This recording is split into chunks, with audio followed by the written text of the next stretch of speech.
You, John Fitzgerald Kennedy, do solemnly swear I, John Fitzgerald Kennedy, do solemnly swear that you will faithfully execute the office of President of the United States that I will faithfully execute the office of President of the United States and will, to the best of your ability, and will, to the best of my ability, preserve, protect, and defend the Constitution of the United States. preserve, protect, and defend the Constitution of the United States. So help you God. So help me God.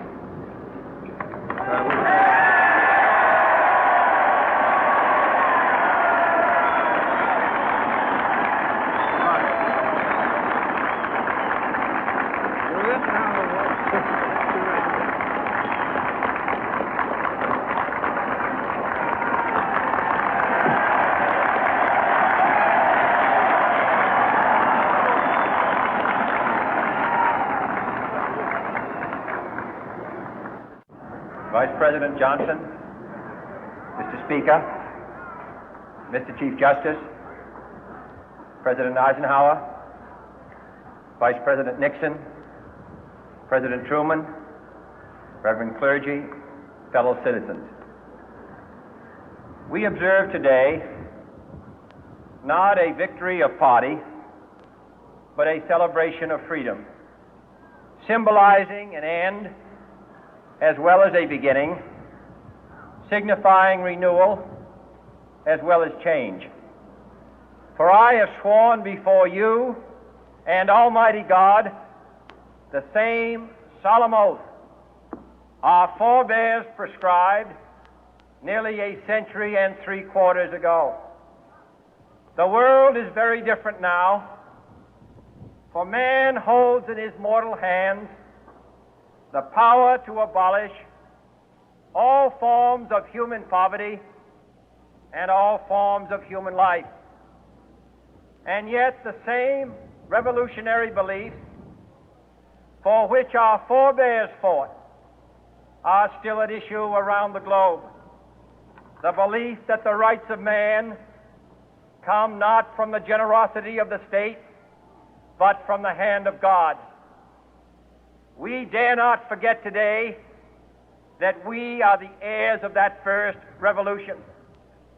Let the word go forth from this time and place to friend and foe alike that the torch has been passed to a new generation of Americans born in this century, tempered by war, disciplined by a hard and bitter peace, proud of our ancient heritage, and unwilling to witness or permit the slow undoing of those human rights to which this nation has always been committed and to which we are committed today at home and around the world.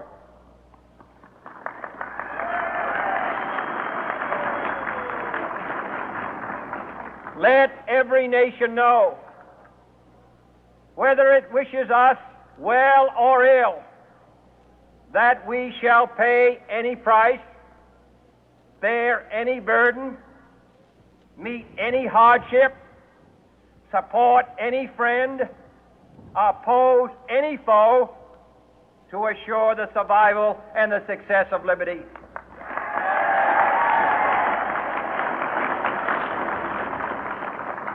This much we pledge and more. To those old allies whose cultural and spiritual origins we share, we pledge the loyalty of faithful friends. United, there is little we cannot do in a host of cooperative ventures. Divided, there is little we can do, for we dare not meet a powerful challenge at odds and split asunder. To those new states whom we welcome to the ranks of the free, we pledge our word that one form of colonial control shall not have passed away, merely to be replaced by a far more iron tyranny. We shall not always expect to find them supporting our view, but we shall always hope to find them strongly supporting their own freedom, and to remember that in the past, those who foolishly sought power by riding the back of the tiger ended up inside.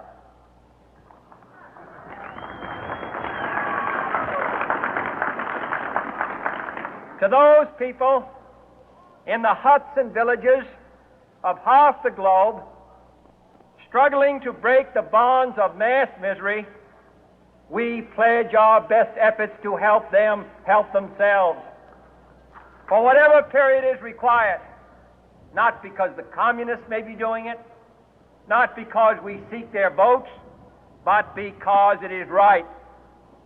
If a free society cannot help the many who are poor, it cannot save the few who are rich.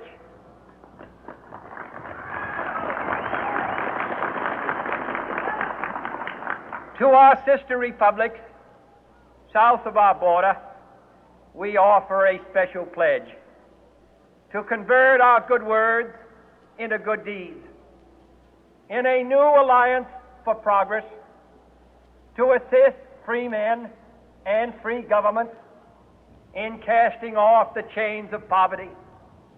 But this peaceful revolution of hope cannot become the prey of hostile powers. Let all our neighbors know that we shall join with them to oppose aggression or subversion anywhere in the Americas. And let every other power know that this hemisphere intends to remain the master of its own house.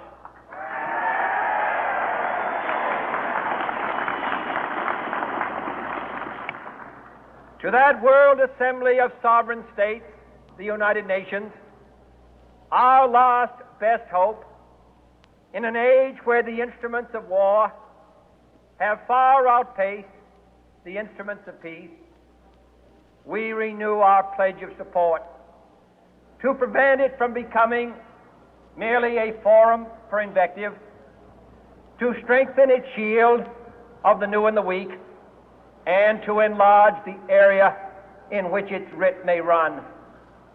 Finally, to those nations who would make themselves our adversary, we offer not a pledge, but a request that both sides begin anew the quest for peace. Before the dark powers of destruction, unleashed by science, engulf all humanity in planned or accidental self-destruction, we dare not tempt them with weakness, for only when our arms are sufficient beyond doubt can we be certain beyond doubt that they will never be employed.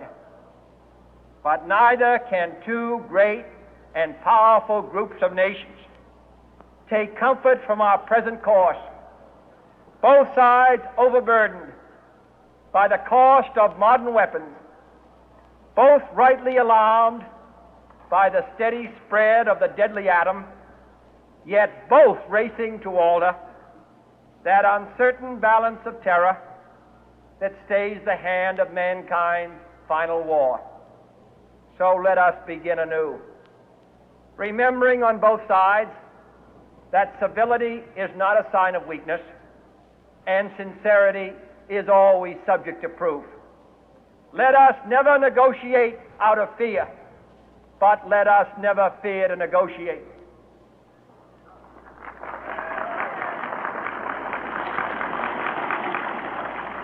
Let both sides explore what problems unite us, instead of belaboring those problems which divide us. Let both sides, for the first time, formulate serious and precise proposals for the inspection and control of arms, and bring the absolute power to destroy other nations under the absolute control of all nations.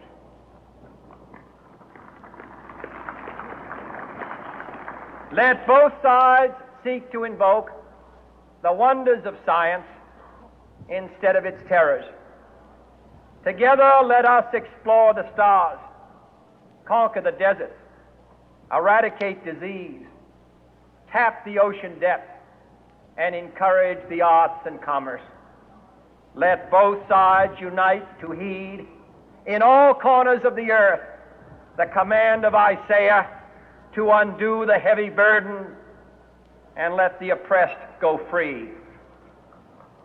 And if a beachhead of cooperation may push back the jungle of suspicion, let both sides join in creating a new endeavor, not a new balance of power, but a new world of law, where the strong are just and the weak secure and the peace preserved.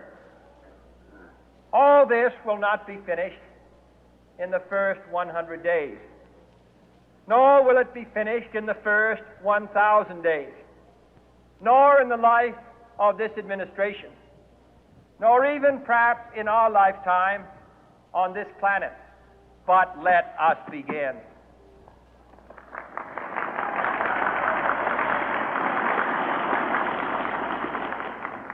In your hands, my fellow citizens, more than mine, will rest the final success or failure of our course.